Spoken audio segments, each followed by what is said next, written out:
नमस्कार प्यारे दोस्तों, स्वागत है एक बार फिर से आप सभी का आपके अपने इस यूट्यूब चैनल पर।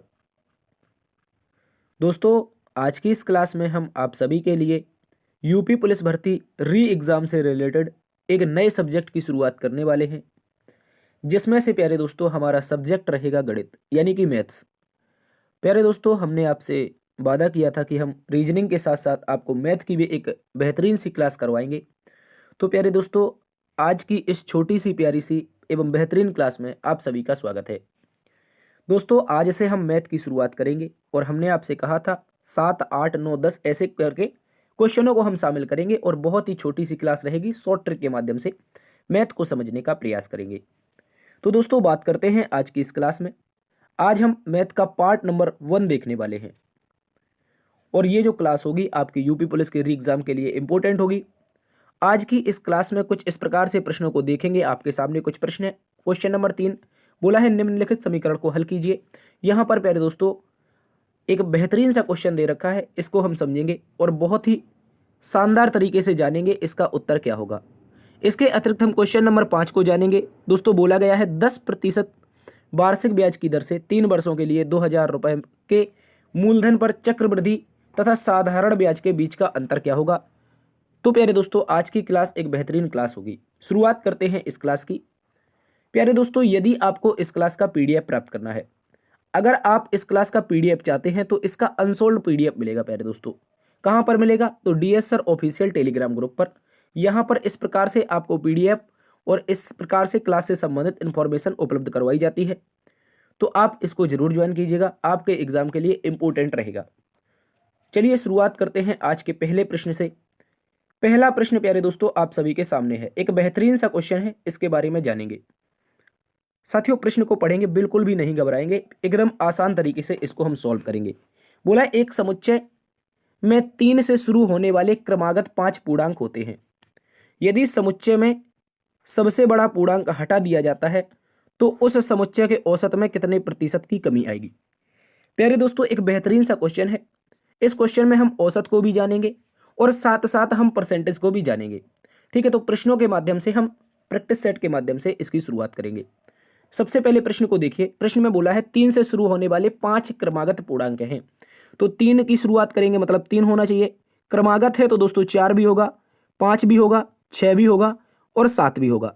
अब हमने इतने ही क्यों लिए? क्योंकि दोस्तों बोला है क्रमागत 5 पूर्णांक होते हैं। तो गिन लो आप, ये कितने पूर्णांक हो चुके हैं? 5 हो चुके हैं। कह रहा है यदि समुच्चय का सबसे बड़ा पूर्णांक हटा दिया जाए, तो दोस्तों सबसे बड़ा कौन सा है? 7 है।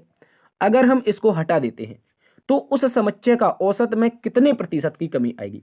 तो दोस्तों सबसे पहले तो ये जो समुच्चय दे रखा है 5 वर्णों का, 5 पूर्णांकों का, इनका हमें एवरेज निकालना होगा। और जब भी एवरेज हमेशा ऐसे निकालते हैं कि टोटल पदों का योग बटे टोटल पदों की संख्या, मतलब सभी को जोड़ लो, योग जो आएगा उसके बाद जो टोटल नंबर दे रखे हैं, जितने पद हैं उनको भाग लगा देंगे। या फिर जब भी आपको ओड दे रखे हैं यानी विषम दे रखे होते हैं, तो हमेशा बीच की संख्या ही इसका औसत होती है। तो प्यारे दोस्तों, चाहो तो आप जोड़ के निकाल लो। 7 6 13 5 18 4 22 3 25। 25 में अगर भाग लगाएंगे 5 से तो एवरेज आपका 5 आएगा। और चूंकि हमें यहाँ पर इवन दे रखा है, सॉरी ऑड दे रखा है, तो यहाँ पर बीच की संख्या हमारी 5 हो जाएगी एवरेज। ठीक है, इसके बाद अब प्रश्न को पढ़ेंगे। बोला सबसे बड़ा पूर्णांक हटा दें, मतलब अगर हम 7 को हटा देते हैं तो इनका जो एवरेज आएगा वो इससे कितना कम है ये बताना है। तो दोस्तों इनको जोड़ो, 6 5 11 4 15 3 18। पहले दोस्तों 18, अब पद कितने हैं? तो 4 हैं। इनका जब औसत निकालेंगे, 4 से भाग लगाएंगे तो उत्तर आएगा 4.5। पहले दोस्तों पहले औसत हमारा 5 था, अब बचा 4.5। तो कितना कम हो गया? आप बोलेंगे सर 0.5 कम हो गया। कितना? 0.5। कहाँ से कम हुआ? पहले 5 था, अब 4.5, मतलब 0.5 कम हुआ। कहाँ से? 5 से। तो बताना है कितना प्रतिशत। प्यारे दोस्तों ऐसा प्रश्न है, बस आसानी से आप इसका उत्तर बता सकते हैं। काटा पीटी करनी है। दशमलव को हटाएंगे, नीचे 0 बढ़ेगा। 50 से काटोगे, 50 दूनी 100। 5 का गुणा 2 में करेंगे तो 10, यानी कि हमारा जो उत्तर आएगा साथियों वो बनेगा 10%। विकल्प नंबर 2 10% आपका बिल्कुल सही उत्तर है। कितनी कमी होगी? तो उत्तर बनेगा 10%। ठीक है, इस बात को याद रखेंगे। एक बहुत ही शानदार क्वेश्चन है। अगले प्रश्न की ओर चलते हैं, क्वेश्चन नंबर 2 की तरफ। क्वेश्चन नंबर 2 को पढ़ेंगे। एलसीएम एचसीएफ से एक शानदार सा क्वेश्चन हमने लिया है। क्वेश्चन को पढ़ेंगे। बोला है दो संख्याओं का महत्तम समावर्त, यानी कि दोस्तों हमारा एलसीएम नहीं एचसीएफ, महत्तम समाप्त हाईएस्ट कॉमन फैक्टर यानी कि एचसीएफ, और लघुत्तम समाप्त वर्ग दो क्रमशः 72 है, क्रमशः 2 और 72 है, बड़ी संख्या छोटी संख्या के दुगने से 2 अधिक है, तब छोटी संख्या ज्ञात कीजिए। पहले दोस्तों सबसे पहले तो ऐसे प्रश्न को सॉल्व करने के लिए एलसीएम एचसीएफ का एक सार्वभौमिक फॉर्मूला होता है, यानी कि जो हर प्रश्न में लगभग लगता है, तो वो होता है आपका एलसीएम गुणा में एचसीएफ। ठीक है, एलसीएम गुणा में एचसीएफ बराबर में होता है पहली संख्या गुणा में दूसरी संख्या। इस तरह से प्यारे दोस्तों हम निकालते हैं।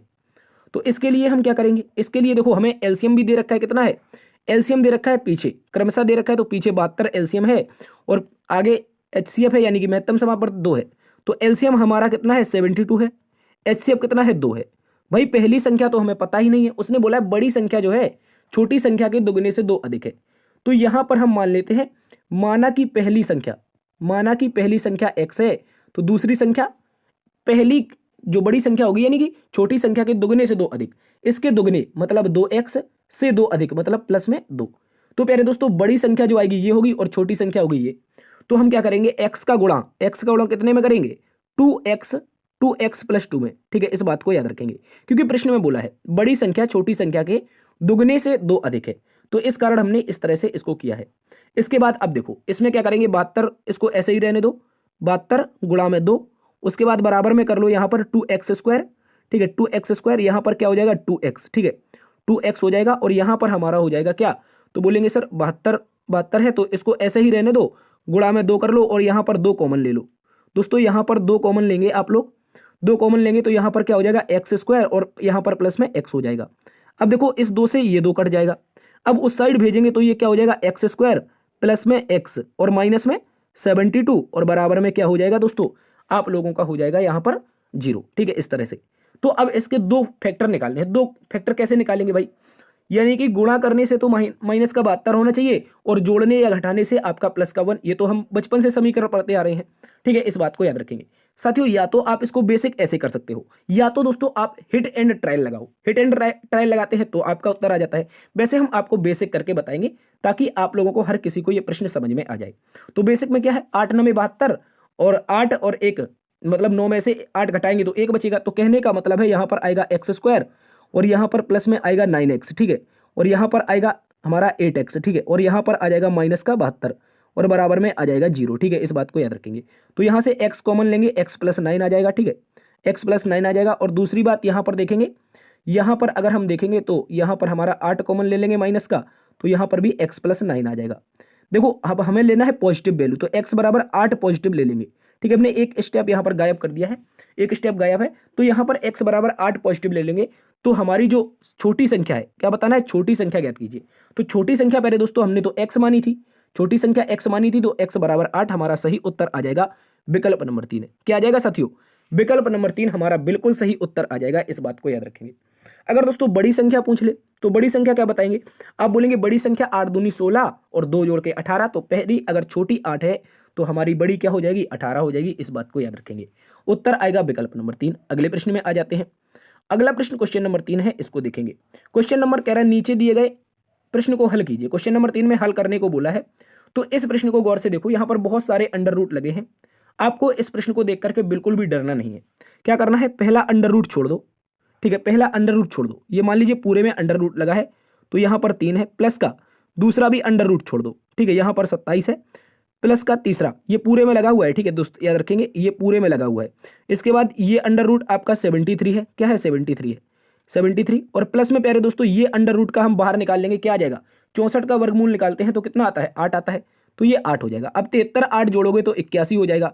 भाई 81 वर्गमूल कितने का होता है, तो इसको काट के हम 9 लिख सकते हैं, 9 लिख सकते हैं। प्लस में दोस्तों यहाँ पर हमारा 27 है और एक अंडर रूट लगा हुआ है। 27 9 कितना होता है 36 होता है। 36 का कितना बाहर आ जाएगा भाई 6 बाहर आ जाएगा। ठीक है, और यहाँ पर ये प्लस का 3 चल ही रहा है। तो इस तरह से अब देखेंगे, देखो यहाँ पर अंडर रूट में 3 प्लस में 6, देखो ये दोनों जोड़ेंगे तो कितना 9 आ जाएगा। इसका जो बाहर आएगा दोस्तों अंडर रूट 9, इस वर्गमूल लेंगे यानी स्क्वायर रूट लेंगे तो कितना आएगा 3 आएगा। तो दोस्तों इस प्रश्न का जो सही उत्तर बनेगा वो आप लोगों का विकल्प नंबर 3, जिसमें 3 दिया गया है। क्या है विकल्प नंबर 3 प्यारे दोस्तों, जिसमें 3 दिया गया है, ये हमारा सही उत्तर आएगा। देखो एक बार फिर से समझ लो, यहाँ पर देखो गौर से समझो प्यारे दोस्तों, 64 का निकल आएगा 8, इसके स्थान पर 8 लिख सकते हैं। और 73 8 जोड़ेंगे 81, तो इसको काट के 81 लिखें। 81 का बाहर आ जाएगा 9, तो यहाँ पर काट दो, इसको 9 कर दो। 27 9 हो जाएगा 36, तो 36 का बाहर निकाल लो 6, 6 3 9 हो जाएगा। तो भाई 9 अंडर रूट, ये बाहर 9, ये भी अंडर रूट लगा है। 1 मिनट, यहाँ पर गौर से देखो, ये अंडर रूट लगा है बाहर, तो ये 6 3 9, 1 मिनट, 6 और 3 9 हो जाएगा, ये 6 और 3 9 हो जाएगा। तो दोनों में से बाहर आएगा क्या, अंडर रूट 9 बाहर आ जाएगा 3। आपका विकल्प नंबर 3 सही उत्तर है, इस बात को याद रखेंगे। अच्छा सा क्वेश्चन है, अगले प्रश्न में आ जाते हैं। अगला प्रश्न हमारे पास क्वेश्चन नंबर 4 है दोस्तों। क्वेश्चन नंबर 4 को देखेंगे। बोला गया है 5 अंकों की बड़ी से बड़ी संख्या और 4 अंकों की छोटी से छोटी संख्या के बीच का अंतर। भाई यूपी पुलिस में ऐसे ही प्रश्न पूछे जाते हैं। आप बोलेंगे सर कि आप अब तो यहाँ पर जोड़ घटाना पढ़ा रहे हैं।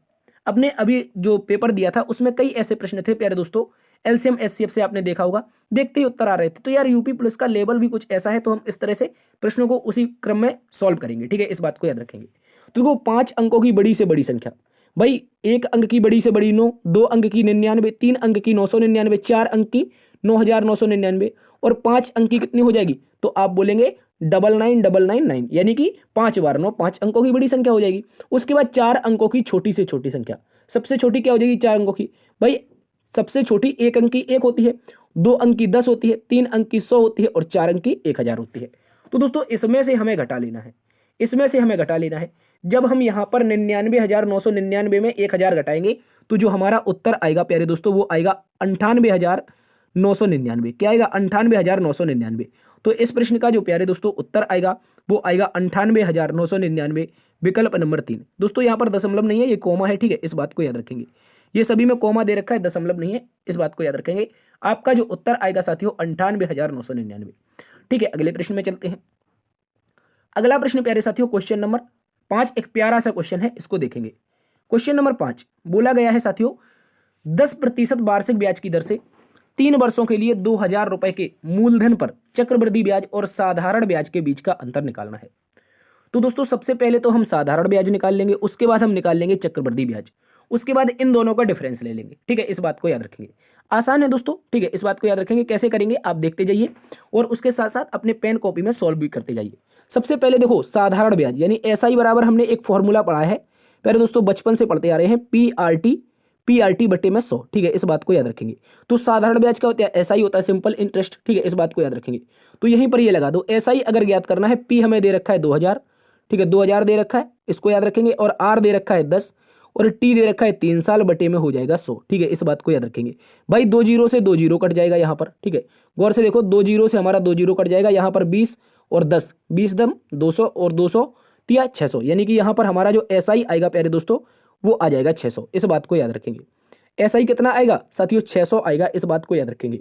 इसके बाद साथियों यहाँ पर देखते हैं, यहाँ पर देखिए हमने दोस्तों जो चक्रवृद्धि ब्याज होता है उसके लिए रेशियो मेथड का प्रयोग करते हैं। हमने रेशियो मेथड पढ़ा हुआ है, यदि आपने भी पढ़ा हुआ है आप इसको देखेंगे कैसे करते हैं। रेशियो मेथड में हमें सबसे पहले जो परसेंटेज होता है उसका मान पता होना चाहिए। भाई जो 10% होता है रेशियो मेथड के लिए 10% जो होता है उसका मान होता है 1/10। कितना 1/10। भाई देखो यहां पर आप लोगों का होगा ब्याज और नीचे होगी मूल संख्या यानी कि मूलधन, ऊपर ब्याज नीचे मूलधन। तो पहले साल जो मूलधन पर ब्याज लगेगा वो अगर मूलधन 10 है तो पहले साल में ब्याज 1 मिलाकर के टोटल 11 मिलेगा मिश्रधन, ठीक है। इसके बाद दूसरे साल में भी भाई कितना मिलेगा 10 से 11 मिलेगा, तीसरे साल भी हमारा क्या मिलेगा 10 से 11 मिलेगा, इस बात को याद रखेंगे। अब दोस्तों क्या करते हैं, जब हमें मूलधन की ओर जाना होता है तो इन सभी का गुणा करते हैं, इन सभी का गुणा करते हैं दोस्तों। यहां पर जो आपका आता है, यहां पर जो आता है ये हमारा आता है प्रिंसिपल और यहां पर आता है अमाउंट, इस बात को याद रखेंगे। बस इतना सा याद रख लेना है, एक तरफ आता है मूलधन दूसरी तरफ आता है मिश्रधन, ठीक है, इस बात को याद रखेंगे। और दोस्तों इनका जब गुणा करते हैं 10 का गुणा 3 बार करेंगे तो साथियों यहां पर आता है 1000, ठीक है, और यहां पर जो 11 है इसका गुणा 3 बार करते हैं तो ये हमारा आता है 1331, इस बात को भी याद रखेंगे। तो दोस्तों हमारी भाषा में देखो प्रश्न में हमें दे रखा है 2000 रुपए मूलधन, लेकिन हमारी भाषा में जो मूलधन आया है वो कितना है 1000। तो साथियों अब हम क्या करेंगे, अब यहां पर विडंबना हो गई, भाई सवाल में तो मूलधन 2000 है लेकिन हमारा कितना आया 1000। तो ये 1000 का कितना गुना है, ये देखो गौर से देखो, ये जो 2000 है 1000 का कितना गुना है 2 गुना है। भाई रेशियो जो होता है उसमें हमेशा दोनों साइड गुणा होता है। अगर 1000 का 2 गुना 2000 है तो यहां पर जो इसका हमें अमाउंट मिलेगा, यहां पर इसका जो अमाउंट मिलेगा वो साथियों 1331 का 2 गुना यानी कि दोस्तों मिलेगा 2662। कितना मिलेगा 2662। अब प्यारे दोस्तों यहाँ पर देख लो, हमारा मूलधन हमारी भाषा में 2000, सवाल में भी 2000। तो दोस्तों हमें इसमें टोटल मिलाकर के अमाउंट बढ़ा है 2662। टोटल ब्याज कितना मिला है साथियों? आप बोलेंगे सर ब्याज यहाँ पर हमें मिला है 662। ठीक है, 662।